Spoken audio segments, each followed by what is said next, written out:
ஆகிய இயேசுவின் நாமத்தில் உங்களை வாழ்த்துகிறேன். ஆவியானவர் நம்மோடு கூட ஆராதனையிலே அவர் அசைவாடினார். நல்ல ஒரு வார்த்தைகள் ஆராதனைக்குள் தீர்க்க தரிசன வார்த்தைகளாய் வந்தது. அரை மணி நேரம் உள்ளத்தின் ஆழத்திலிருந்து தெய்வத்தை தொழுது கொண்டோம். அதுவே நமக்கு ஒரு பெரிய ஆசீர்வாதம். ஒரு சபையில் எந்த அளவுக்கு ஆராதனை இருக்கிறதோ நிச்சயமாய் அங்கு ஆவியானவர் அசைவாடுவார். என் அன்பு பிள்ளைகளே, இந்த மாதம் வாக்குத்தத்த வசனத்தை நாம் பார்க்க போகிறோம். ஏசாயா தீர்க்க தரிசன புஸ்தகம் 61ஆம் அதிகாரம் 7வது வசனத்திலே ஆண்டவர் இந்த மாதத்துக்கு கொடுக்கப்பட்ட வாக்குத்தத்த வசனத்தை நாம் பார்க்க போகிறோம். முழுமையாய் அந்த வசனத்தை வாசிக்கிறேன். ஆனால் முதல் 2 வரியிலே மாத்திரம் அதை எடுத்து நாம் பேசுவோம். ஆவியானவர் நம்மோடு கூட இருந்து பேசுவார். அதற்குள்ளே இருக்கிற ஆசீர்வாதங்கள் நமக்கு அடங்கி இருக்கிறது. அதை நாம் பெற்றுக்கொள்ளப் போகிறோம். இந்த மாதம் முழுவதும் தேவனாகிய கர்த்தர் நம்மை நடத்துவார். ஒரு ஆமென் சொல்லமா? அல்லேலூயா. வாசிக்கிறேன், நன்றாக கேளுங்கள். கர்த்தர் நாமத்திற்கு மகிமை. உங்கள் வெட்கத்துக்கு பதிலாக இரட்டத்தனியாய் பலன் வரும். இலச்சிக்கு பதிலாக தாங்கள் பாகத்தில் சந்தோஷப்படுவார்கள். அது நிமித்தம் தாங்கள் தேசத்தில் இரட்டிப்பான சுதந்திரம் அடைவார்கள். நித்திய மகிழ்ச்சி அவர்களுக்கு உண்டாகும்.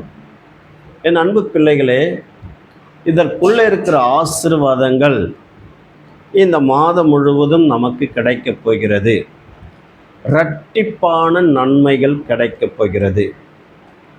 என் அன்பு பிள்ளைகளே, முதல் வரி என்ன சொல்லுகிறது என்றால், உங்கள் வெட்கத்துக்கு பதிலாக. ஒரு ஆமென் சொல்லமாம். நாம் கடந்த 5 மாதம் முடித்துவிட்டோம். நடுமையமாகி இந்த வருஷத்தில் 6வது மாதத்திலே நாம் ஒன்று கூடியிருக்கிறோம்.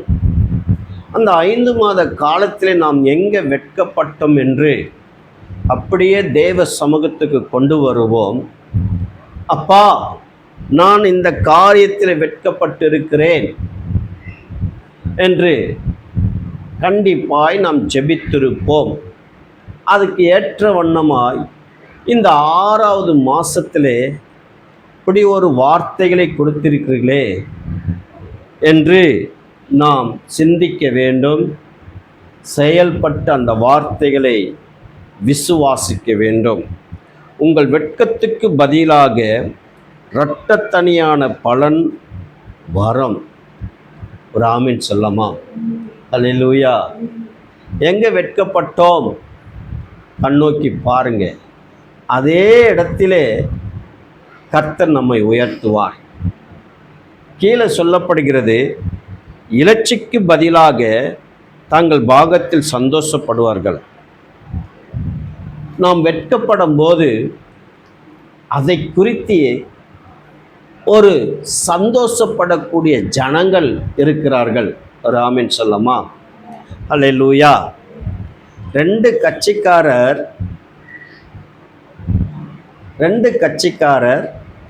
ஒன்று 70 வருஷத்துக்கு மேல், ஒன்று 50 வருஷத்துக்கு மேல் தமிழ்நாட்டை மாறி மாறி மாறி ஆளுகை செய்தவர்கள் ஒரு கட்சியை அற்பமாய் நினைத்தார்கள்.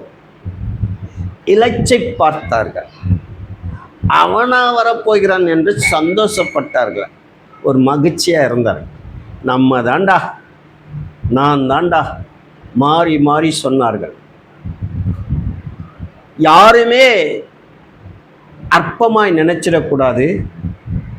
யாருமே கேவலமாக நினைச்சிடக்கூடாது. தேவன் அவனை தான் உயர்த்திடுவார். இது மனித செயல் அல்ல, இது கர்த்தருடைய செயல். அவர் தீர்மானித்த காரியங்கள். என் அன்பு பிள்ளைகளே, அந்த வெட்கத்துக்கு பதிலாக இரட்டத்தனையான பலன் வரும். ஒரு ஆமீன் சொல்லுங்க. ஹல்லேலூயா. கட்சியை பற்றி தெரியாதவர்கள் கூட இந்த வருஷத்திலே அவர்களை மினிஸ்டர் ஆக்கிறார்கள் என்றால் இது தேவனுடைய செயல்தான் என்று சொல்ல முடியும். இது மனித செயலே இல்லை. ஒரு ஆட்டோ ஓட்டுகிறவர், வண்டி டிப்பன் கடை வைத்து இருக்கிறவர், ஒரு தாயார் வீட்டு வேலை செய்கிற ஒரு மகன் இன்றைக்கு மினிஸ்டராக இருக்கிறார் என்றால் இது தேவனுடைய செயல், இரட்டிப்பான ஆசீர்வாதங்கள் என்று தான் சொல்ல முடியும்.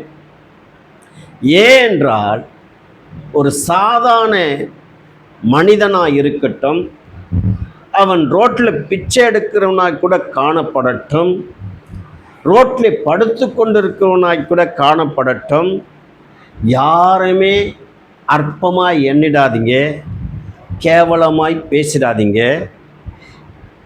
வெட்கப்படுகிற அளவுக்கு வார்த்தைகளை விட்டுறாதீங்க.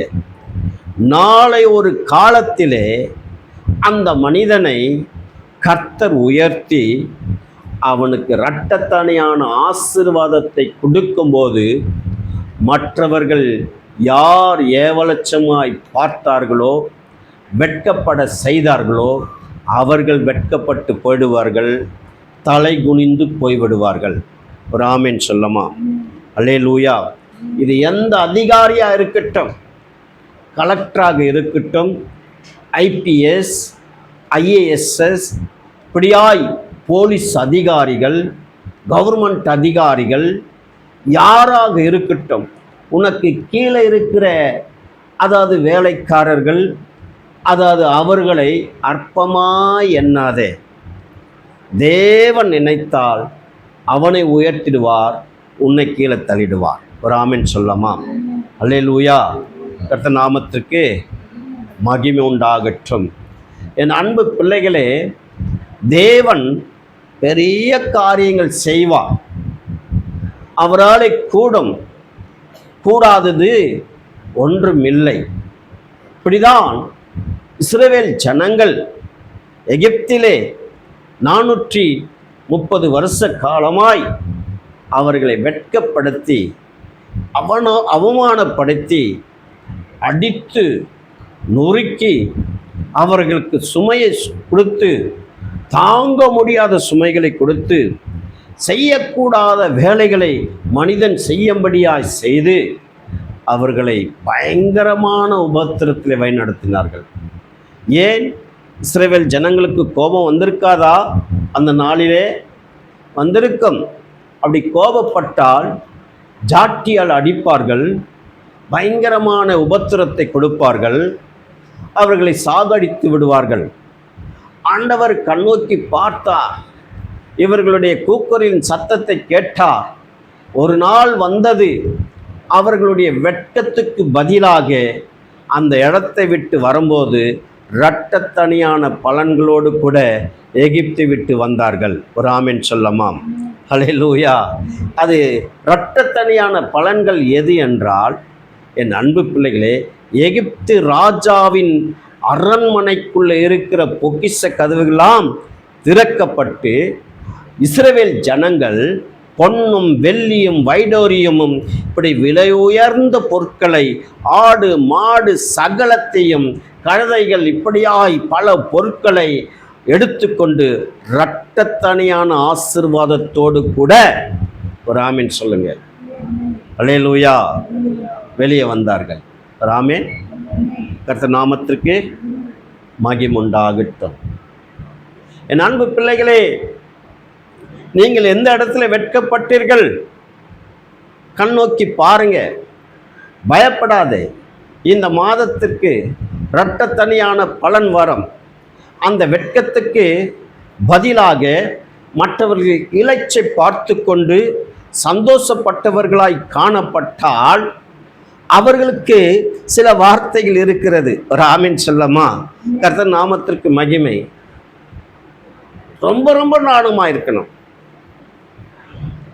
வெட்கப்படுகிற சூழ்நிலை வருகிறது என்றால் எந்த மனிதனிடத்திலும் போய் நான் இப்படி வெட்கப்பட்டேன் என்று சொல்லக்கூடாது. தேவனுடைய சமூகத்துக்கு ஓடு. அண்ணாள் இப்படிதான் வெட்கப்பட்டாள். குழந்தை இல்லாததுனால. மற்றவளுக்கு 10 குழந்தை, அவ வீட்டிலேயே தான் இருக்கிறாங்க. எவ்வளவு வெட்கப்பட்டிருப்பாள்? ஒரு ஆமீன் சொல்லுங்க. அல்லேலூயா. எலிசபெத் எவ்வளவு வெட்கப்பட்டிருப்பாள்? வயதான காலம், குழந்தை இல்லை. மனைவி எவ்வளவு வெட்கப்பட்டிருப்பாள்? குழந்தை இல்லை. ஏன் ஈசாக்கு எடுத்துக்கொள்ளுங்க, கர்த்தருக்கு ஸ்தோத்திரம். குழந்தை இல்லாதனாலே தேவ சமூகத்துக்கு ஓடி ஜெபித்தார் என்று வேதம் சொல்லுகிறது. ஏன் வெட்கப்படாத இருந்திருப்பாரா? இல்லை யாராவது பேசாத இருந்திருப்பார்களா? கண்டிப்பாக பேசியிருப்பார்கள். என் அன்பு பிள்ளைகளே, தேவ சமூகத்தில் தான் நீ வெட்கப்பட்டால் தேவ சமூகத்துக்கு ஓட வேண்டும். ஆமீன் சொல்லுங்க. அல்லேலூயா. கர்த்தர் நாமத்திற்கு மகிமை. ஒன்றுமே இல்லை. நேற்று தினத்தில் அம்மா என்னை கடைக்கு அனுப்புனாங்க. கர்த்தருக்கு ஸ்தோத்திரம். இட்லி அரிசியும் உளுந்த வாங்கி கொண்டு வா என்று சொன்னாங்க. அப்போது 81 ரூபாய் என்னமோ ஆயிடுச்சு. புது நோட்டு, 100 ரூபாய் நோட்டு அந்த கடைக்காரர்கிட்ட கொடுத்தேன், இந்தியன் அந்த ஸ்டோரில். அவர் மறுபடியும் சில்லறையும் அந்த 100 ரூபாவையும் எடுத்து என் கையிலேயே கொடுத்துட்டார். நான் கொடுத்தது எவ்வளோ? 100 ரூபாய் தான். சில்லறையும் அந்த 100 ரூபாவையும் என் கையிலே கொடுத்துட்டார். நான் என்ன பண்ணேன், ஐயா நான் கொடுத்தது எவ்வளோ தெரியுமான்னு கேட்டேன். அதுக்கப்புறம் யோசித்து சிந்தனை வந்து அவரே 100 ரூபாய் வாங்கி போட்டுக்கினார். ஆனால் அந்த 100 ரூபாய் நான் எடுத்துக்கொண்டு வந்துட்டேன்னு வச்சிங்களேன், அடுத்த முறை நான் அந்த கடைக்கு போகும்போதெல்லாம் வெட்கப்பட்டுன்னு போகணும். ஐயோ கேட்டுருவாங்களா, கேட்க மாட்டாங்களா என்று நான் வெட்கத்தோடு கூட தான் நாங்கள் போக வேண்டி வரோம். ஒரு ஆமீன் சொல்லுங்கள். ஆனால் அந்த 100 ரூபாய்க்கு பதில் தேவனாகிய கர்த்தர் பல 100 ரூபாவை கொடுப்பார். இரட்டத்தனையாய் கொடுப்பார். பல மடங்கு கொடுப்பார். ஒரு ஆமீன் சொல்லமாம். அல்லேலூயா. கர்த்தர் நாமத்திற்கு மகிமை உண்டாகட்டும். நாம் தமிழ்நாட்டு முதலமைச்சர் விஜய் அவர்கள் தமிழ்நாட்டுக்கு நிதி வர வேண்டியது இருக்கிறது என்று அவர்கள் பர்மிஷன் கேட்டுக்கொண்டு மோடி, பிரதமர் மோடி, உள்துறை அமைச்சர் அமித்ஷா, நிதி அமைச்சர் நிர்மலா சீதாராமன் இவர்களிடத்திலாம் பர்மிஷன் கேட்டுக்கொண்டு தான் அங்கே போனார். யூடியூப்பில் பார்த்தேன். அவர் டெல்லிக்கு போனதும் இறங்கினதும் உள்துறை அமைச்சர் சொன்னாராம், இந்த புரோகிராமை கேன்சல் பண்ணி அவரை தமிழ்நாட்டுக்கு அனுப்புங்க என்று சொன்னாராம். அதற்கு மோடி சொன்னாராம், பிரதமர் மோடி, ஐயோ அவர் தமிழ்நாட்டு முதலமைச்சர் வந்துட்டார், ஒரு சில வார்த்தைகள் பேசிட்டு அனுப்புகிறேன் என்று சொன்னார். யூடியூப்பில் தான் கேட்டேன். 10 நிமிடம்தான் பிரதமரை சந்திச்சிருக்கிறார். உங்களுடைய கோரிக்கை உங்கள் வாயால் சொல்லுங்க என்று சொல்லியிருக்கிறார். ஆனால் அந்த கோரிக்கைகளை லெட்டர் பேரில் எழுதி பிரதமரிடத்தில் கொடுத்திருக்கிறார். ஒரு ஆமீன் சொல்லுங்க. அல்லேலூயா. இன்றைக்கு தமிழ்நாட்டு முதலமைச்சர் சின்ன வயதாக இருந்தாலும் அரசியலிலே அனுபவங்கள் இல்லாவிட்டாலும் கர்த்தருடைய கிருபை அவரோடு கூட இருந்ததுன்னா நிச்சயமாய் கர்த்தர் இந்த தமிழ்நாட்டில் இரட்டத்தனையான ஆசீர்வாதத்தை கொடுப்பார். ஒரு ஆமீன் சொல்லுங்க. அல்லேலூயா. 2 கட்சிமார்கள் செய்யாததை இந்த 2026 1 மாதம் ஆட்சியிலே சில காரியங்கள் நடந்து கொண்டு வருகிறது. ஒரு ஆமீன் சொல்லமா? அல்லேலூயா. கர்த்தர் நாமத்திற்கு மகிமை உண்டாகட்டும். என் அன்பு பிள்ளைகளே, நீ எந்த இடத்துல வெட்கப்பட்டு நின்றாலும் தேவனுடைய சமூகத்தில் ஒரு நிமிஷம் நீ காணப்பட்டால் நிச்சயம் கர்த்தர் உன் தலையை உயர்த்துவார். எகிப்திலிருந்து ஜனங்கள் எப்படி இரட்டத்தனையான பலன்களோடு கூட ஆசீர்வாதத்தோடு கூட அவர்கள் வந்தார்களோ, அப்படியாய் தேவனாகிய கர்த்தர் உங்களுக்கும் இந்த மாதம் முழுவதும் இரட்டத்தனையான பலன் வரும். ஒரு ஆமென் சொல்லுங்க. விசுவாசிகளா சொல்லுங்க. அல்லேலூயா. அந்த நாமத்திற்கு மகிமுண்டாகும். தேவனால் கூடும், கூடாதது ஒன்றுமில்லை.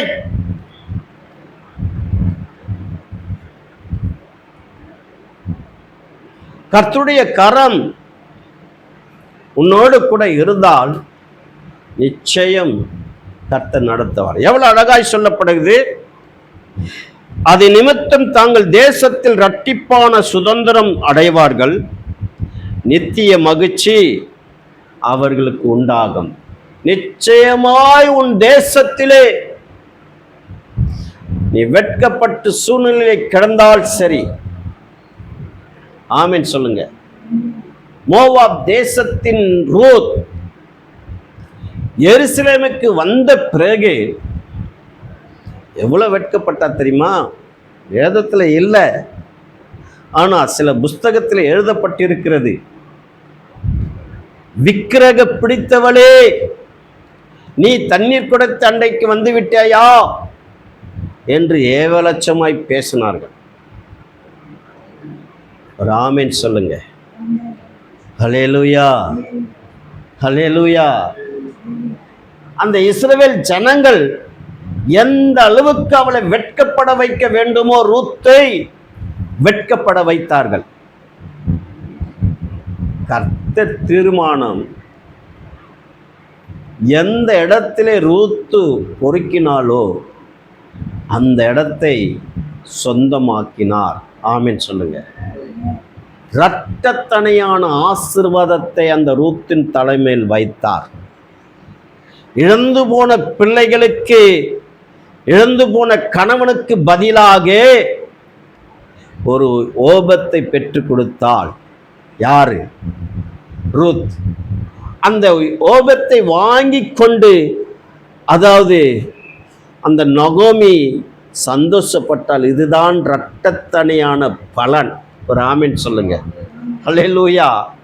கர்த்தர் நாமத்திற்கு மகிமை.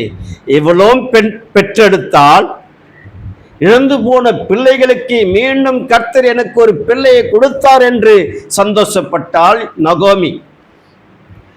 இது இரட்டத்தனையான பலன். காரணம் என்ன? மோவாப்பிலே வெட்கப்பட்டு 2 பேரும் ஓடி வந்ததினாலே எருசலேமுக்கு அந்த வெட்கத்துக்கு பதிலாக கர்த்தர் இரட்டத்தனையான ஆசீர்வாதத்தை கொடுத்தார். ஓபேத், அதாவது ரூத் ஒரு ஓபத்தை பெற்றாள். ஓபேத் ஈசாவை பெற்றாள். ஈசாய் தாவீதை பெற்றார். ஒரு ஆமென் சொல்லுங்க. அல்லேலூயா. இப்படிதாங்க இரட்டத்தனையான ஆசீர்வாதங்கள். நீ வெட்கப்படுகிறாயா? கலங்காது, கலங்காது. எந்த இடத்துலையும் வெட்கப்பட்டு அந்த இடத்துல சோத்திரம் பண்ணிக்கொண்டே இருங்க. சோத்திரம் பண்ணிக்கொண்டு இருக்கும்போது தேவன் எல்லாவற்றையும் பார்ப்பார். நீங்கள் யார் யார் எந்தெந்த இடத்துல வெட்கப்பட்டீர்கள் என்று. ஒரு ஆமென் சொல்லுங்க. அல்லேலூயா. கர்த்தர் நாமத்திற்கு மகிமுண்டாகட்டும். என் அன்பு பிள்ளைகளே, ஆண்டவர் நம்மோடு கூட இருக்கிறார். ஆமென். இதில் 6வது வசனத்தில் சொல்லப்படுகிறது. கீழே வாசிக்கிறேன். நீங்கள் ஜாதியின் செல்வத்தை அனுபவித்து அவர்கள் மகிமையை கொண்டு மேன்மை பாராட்டிவர்கள். ஒரு ஆமென் சொல்லுங்க. அல்லேலூயா. கர்த்தர் நாமத்திற்கு மகிமை உண்டாகட்டும். ஜாதிகளின் செல்வத்தை அனுபவித்து அவர்கள் மகிமையை கொண்டு மேன்மை பாராட்டுவர்கள் என்று சொல்லப்படுகிறது. அடுத்தது 4வது வசனத்தில் சொல்லப்படுகிறது. தலைமுறை தலைமுறையாக இடிந்து கிடந்த பாழான பட்டணங்களை புதிதாய் கட்டியவர்கள் என்று சொல்லப்படுகிறது. ஆமென் சொல்லுங்க. இதெல்லாம் வெட்கத்துக்குரிய காரியங்களாய் காணப்பட்டாலும் இரட்டத்தனியான ஆசீர்வாதங்களை பெற்றுக்கொள்வீர்கள். ஒரு வீடு கட்டுகிறவன் அதில் குடியேற முடியாது. அந்த பகுதியில் இருக்கிற ஜனங்கள் அவனை எவ்வளவு ஒரு ஏவலட்சமாய் பேசுவார்கள் என்று பாருங்கள். என் அன்பு பிள்ளைகளே, என்னென்ன வார்த்தைகளை பேசுவார்கள். இவன் பாவம் செய்தவன், பாவம் சாபம், அதனால்தான் இந்த வீடு இருளடைந்து போய் கிடக்கிறது, கட்ட முடியாமல் இருக்கிறது என்று சொல்வார்கள். ஆனால் தேவன் உங்களை தலைமுறை தலைமுறையாய் இடிந்து கிடந்த பாழான பட்டணங்களை, ஒரு ஆமீன் சொல்லுங்க, ஹல்லேலூயா, புதிதாய் ஆக்குவார். என் அன்பு பிள்ளைகளே, உங்கள் வெட்கத்துக்கு பதில் இரட்டத்தனியான பலன் இதுதான். அடுத்தது என்ன சொல்லப்படுகிறது? 2வது வசனத்தில், நம்முடைய தேவன் நீதியை சரி கட்டுவார். நன்மையும் தேவன் நீதியை சரி கட்டுவார், கட்டும் நாளையும் கூறுவோம், துயரப்பட்ட அனைவருக்கும் ஆறுதல் செய்வோம். ஒரு ஆமீன் சொல்லுங்க. எந்த இடத்துல வெட்கப்பட்டு துயரப்படுகிறீர்களோ அந்த இடத்துல தேவனாகிய கர்த்தர் உங்களுக்கு ஆறுதல் தருவார். ஆமீன் சொல்லுங்க. பெங்களூரில் ஒரு பெண்மணி இருக்கிறாள். என்கிட்ட அம்மா கிட்ட ரொம்ப நல்லா பேசுவாள், இப்போதும் பேசுவாள், பாவம் போல பேசுவாள். கணவன் விட்டுட்டு ஓடிவிட்டான், இன்னொரு திருமணத்தை பண்ணி கொண்டாள். நல்ல ஆவிக்குரிய பெண், சொந்த வீடுதான். ஒரு ஆமீன் சொல்லமா? ஹல்லேலூயா. ரொம்ப கஷ்டப்படுகிறவர்கள், ஒரு பெண் குழந்தை, ஆனால் விசுவாசமாக இருப்பார். ஒரு ஆமீன் சொல்லுங்க. பாஸ்டர், நான் வெட்கப்படுகிறேன் பாஸ்டர் என்று சொல்லுவார். ஆமீன். வெட்கப்பட மாட்டீங்கம்மா, கர்த்தர் உங்களை ஆசீர்வதிப்பார். உங்களுக்கு அதுக்குரிய பலன் இருக்கிறது. நிச்சயம் தேவனாகிய கர்த்தர் ஒரு நாளை கொண்டு வருவார். எங்கெல்லாம் வெட்கப்பட்டீர்களோ அங்கே தலையை உயர்த்துவார் என்று சொன்னேன். ஒரு ஆமீன் சொல்லுங்க. இப்படிப்பட்ட ஆறுதலான வார்த்தைகள் பாஸ்டர் எனக்கு கொடுக்கறதுக்கு ஆண்டவர் தான் உங்களையும் என்னையும் அம்மாவையும் பழக்க வைத்தார் என்று சொன்னாங்க. ஒரு ஆமீன் சொல்லுங்க.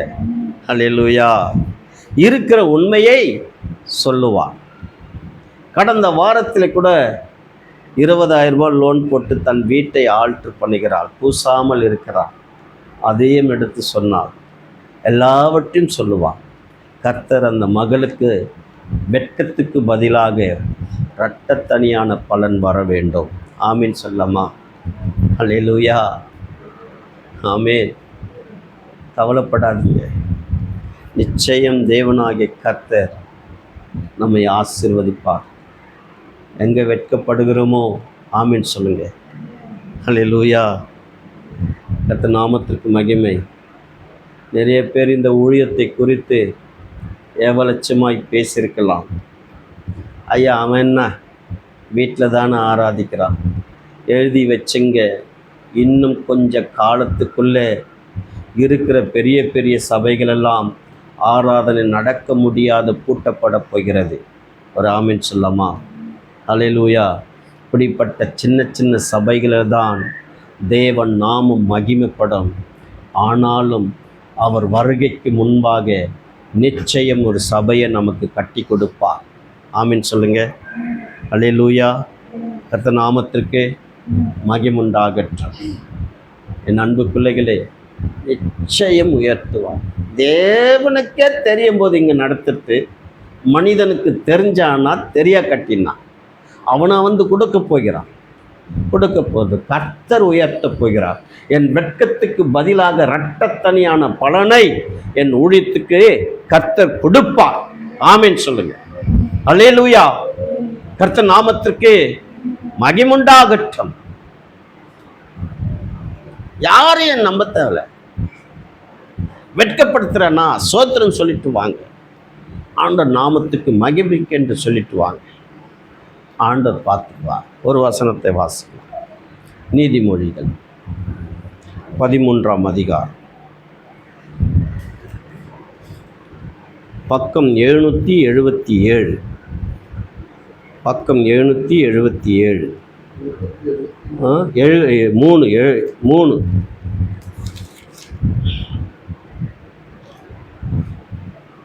பக்கம் 773.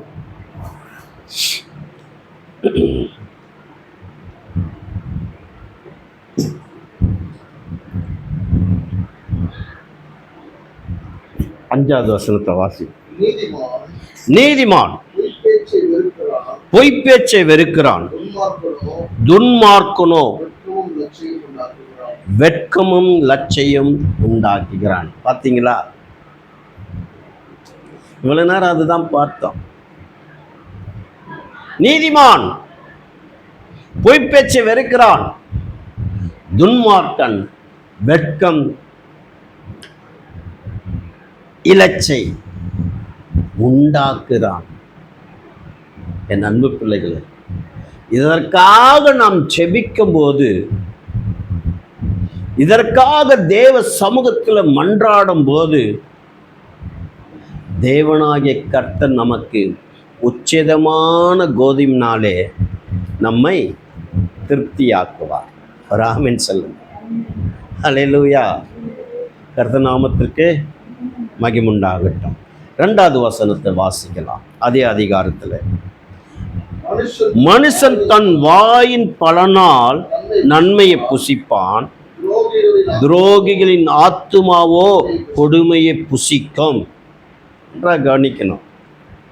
விசுவாசிக்கிற மனிதர்களாம், வெட்கத்தை அனுபவித்த மனிதர்களாம்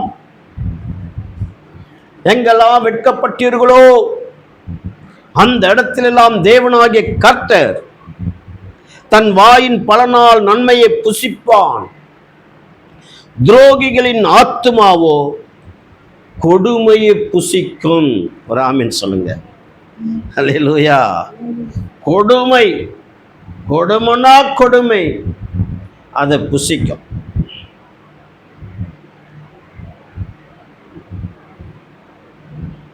சிக்கன் வேகம் அப்படியே மாட்டி தொங்கிக் கொண்டிருக்க அம்மா, அதை துன்மார்க்கன் பார்த்தானா பார்த்துட்டு புசிக்க முடியும்? புசித்தது போல ஒரு ஆமென் சொல்லுங்க, திருப்தியா போக வேண்டியதுதான். ஆனால் கர்த்தருடைய பிள்ளைகள் தன் வாயின் பலனால் நன்மையை புசிப்பான். ஒரு ஆமென் சொல்லுங்க. அல்லேலூயா. துரோகிக்கு, கொடுமைக்காரனுக்கு இப்படிப்பட்ட காரியங்கள் தான் நடக்கும். அதனால்தான் தான் கோத்திரம் தேவன் பகிர்ந்து கொடுத்ததை இல்லாமல் மற்றொரு சின்ன ஏவலட்சமாய் கிடந்த ஒரு தேசத்தை, அப்பாவி ஜனங்களை அடித்து நொறுக்கி எடுத்து கொண்டான். இதை நான் எடுத்துக்கொள்ளட்டா என்று வந்து ஜோசுவாவிடத்திலும் கேட்கிறான். அதை எடுத்துக்கொள்ள போகும்போது உடன்பட்டி இருக்கிற இடத்திலே ஆசாரிப்பு கூடாரத்தை தாண்டிதான் போகிறான். அப்போ கூட அவனுக்கு அந்த பயம் வரவில்லை. அப்போ கூட ஐயோ, உடன்படிக்கை பெட்டி இருக்கிறதே, இதற்கு முன்பாக நான் வந்தனே என்ற அந்த உணர்வும் இல்லை.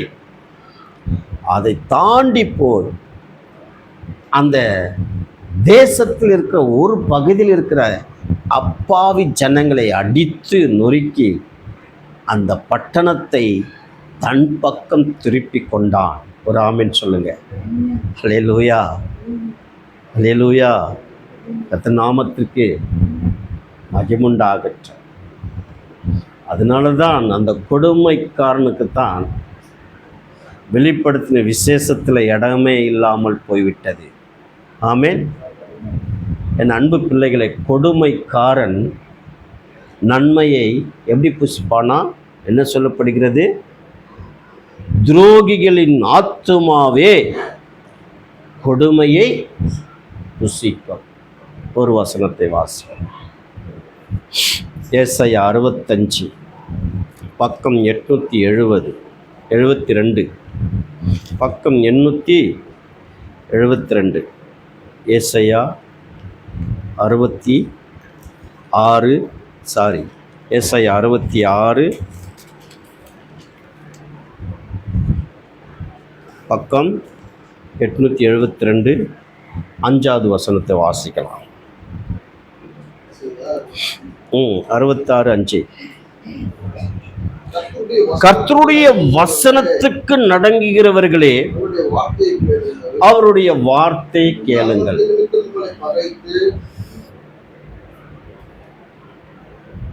என் நாமத்தின் நிமித்தம் உங்களை பகைத்து உங்களை அப்புறப்படுத்துகிற உங்கள் சகோதரர் கர்த்தர் மகிமைப்படுவராக என்கிறார்களே, அவர் உங்களுக்கு சந்தோஷம் உண்டாக்கும்படி காணப்படுவார், அவர்களோ வெட்கப்படுவார்கள். ஒரு ஆமென் சொல்லு. இதுல எப்படி இருக்குதுன்னு தெரியுமா? நம்ம படிச்சிடறோம், கமா ஸ்டாப்போடு கூட படிங்க, நில்லுங்க. 3 விதமாய் அதுல வார்த்தைகள் இருக்கிறது. வாசிக்கலாம்.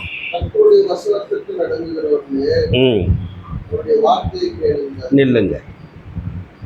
என்ன சொல்லுகிறது? கர்த்தருடைய வசனத்துக்கு நடங்குகிறவர்களே அவருடைய வார்த்தையை கேளுங்கள். அங்கே என்ன இருக்குது? கமா இருக்கு. அதுக்கு அடுத்தது, என் நாமத்தின் நிமித்தம் உங்களை பகைத்து உங்களை அப்புறப்படுத்துகிற உங்கள் சகோதரர். அல்லேலூயா. உங்களை அப்புறப்படுத்துவான் சகோதரர். எப்படி? அவருடைய நாமத்தை. ஆமென். அல்லேலூயா. எவ்வளோ? என் நாமத்தின் நிமித்தம் உங்களை பகைத்து உங்களை அப்புறப்படுத்துகிற உங்கள் சகோதரர். ஒருவேளை நீங்கள் தேவனுடைய நாமத்தை தரித்து கொண்டவர்களாய் இருக்கும்போது உன் சகோதரன் உன்னை விரோதித்து உன்னை தூஷமாய் பேசி ஏவலசமாய் பேச்சு உங்களை வெட்கப்படுத்தி உன் சகோதரரே அனுப்பினால் அப்புறம் என்ன சொல்லுது? அப்புறம் கர்த்தர் மகிமைப்படுவராக என்கிறார்களே? இல்லை. அடுத்தது, அவர் உங்களுக்கு சந்தோஷம் உண்டாக்கும்படி காணப்படுவார், அவர்களோ வெட்கப்படுவார். தேவனாகிய கர்த்தர் இப்படிப்பட்ட சூழ்நிலைகளே உங்களை சந்தோஷப்படுத்த வைப்பார், அவர்களோ வெட்கப்படுவார்கள். ஆமென் சொல்லம்மா. அல்லேலூயா. கர்த்தர் நாமத்துக்கு மகிமை. விளக்கில் பேசினால் நேரமாகும். இன்னொரு வசனத்தை மாத்திரம் வாசித்து முடிக்கலாம். யோவேல் பக்கம் 1061 1061. யோவேல் 2ஆம் அதிகாரம் 26வது வசனத்தை வாசிக்கலாம். நீங்கள் சம்பூரணமாக சாப்பிட்டு திருப்தி அடைந்து ஒரு நானும் எடுத்துக்கிறேன்பா.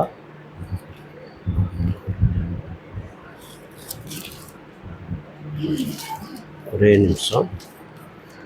வாசிக்கலாம். நீங்கள் சம்பூரணமாக சாப்பிட்டு திருப்தி அடைந்து உங்களை அதிசயமாய் நடத்தி வந்த உங்கள் தேவனாகிய கர்த்தருடைய நாமத்தை துதிப்பீர்கள். என் ஜனங்கள் ஒருபோதும் வெட்கப்பட்டு போவதில்லை. நான் இஸ்ரவேலின் நடுவில் இருக்கிறவன் என்றும் நானே உங்கள் தேவனாகிய கர்த்தர் வேறொருவர் இல்லை என்றும் அறிந்து கொள்வீர்கள். என் ஜனங்கள் ஒருபோதும் வெட்கப்பட்டு போவதில்லை.